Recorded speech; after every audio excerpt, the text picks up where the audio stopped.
విద్యమ్మ మన యూట్యూబ్ అందరికీ దీపావళి శుభాకాంక్షలు చెప్తావా? అందరికీ యూట్యూబ్ ప్రేక్షకులందరికీ మన దత్తబిడ్డల గ్రూప్ ఉన్న వాళ్ళందరికీ దీపావళి శుభాకాంక్షలు. పండగ అంటే మనకు గుర్తొస్తాయి కదా పిండి వంటలు.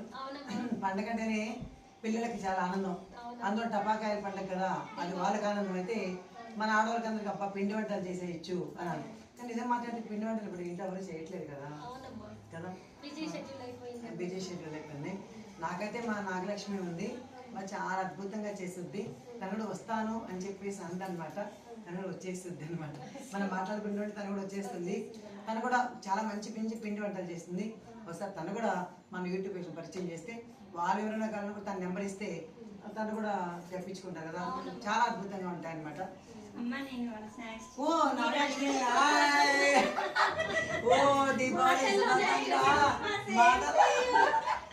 మాటలను వచ్చేసావు బంగారు. థ్యాంక్ యూ అమ్మా. మన వాళ్ళకి కూడా ఒకసారి చెప్పు, మా దత్తబిడ్డలు యూట్యూబ్ అందరికీ ఒకసారి జయగురు చెప్పమ్మా. హలో అండి, నేను మీ నాగలక్ష్మి. అందరికీ జయగురు దత్త అండి. నేను నిర్మలమ్మకి ఎప్పటి నుంచో స్నాక్స్ అవన్నీ ఇస్తానన్నమాట. అమ్మ అయితే చాలా బాగుంటాయి అమ్మ అని, ఇవాళ పండగ కదా నాకు స్నాక్స్ కావాలమ్మా అని చెప్పారు. అందుకని చెప్పి నేను స్నాక్స్ తీసుకొచ్చాను అనమాట. చాలా బాగున్నాయిరా కజ్జికాయలు, తింటానే పోతున్నాయిరా. ఇవి డ్రై ఫ్రూట్స్ అమ్మా, ఇందులో ఏం పెట్టావురా? స్టఫింగ్ రా, చూస్తానే ఒకసారి. స్టఫ్ వచ్చేసి బెల్లం, బాదం పప్పు, జీడిపప్పు, కొబ్బరి, ఇలాచీ ఉంటుందమ్మా.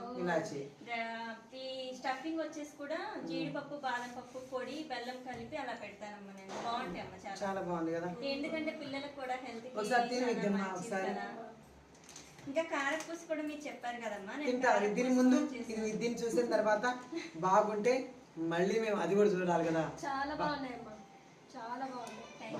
నిజంగా చాలా బాగున్నాయిరా. అసలు డ్రై ఫ్రూట్స్ అవన్నీ వేసారు కాబట్టి చిన్నపిల్లలకు కూడా చాలా ఇష్టం. నేను ఏంటంటే అమ్మా, నేను చేసే ప్రతి నువ్వు తిన్నావు కదా, చాలా బాగున్నాయండి. ఇందులో అయితే ఇంకా డోకా లేదు. నేను చేసే ప్రతి ఐటమ్ కూడా కొంచెం ఓల్డ్ పద్ధతిలో అలా చేస్తాను అనమాట. ప్లస్ పిల్లలకు కూడా హెల్దీగా ఇవ్వాలి అనేసి అలా. అలా డ్రై ఫ్రూట్స్ నానబెట్టి తినట్లేదు, ఏదో రకం పొట్లోకి వెళ్ళాలి. హైదరాబాద్ పంపించారే, ఇక్కడేనా నా పర్మనెంట్, ఇదిగో నా పర్మనెంట్ ఏకైక ఖాతాదారుని అన్నమాట. నిర్మలమ్మ ఎప్పుడు తీసుకుంటారు నా దగ్గర.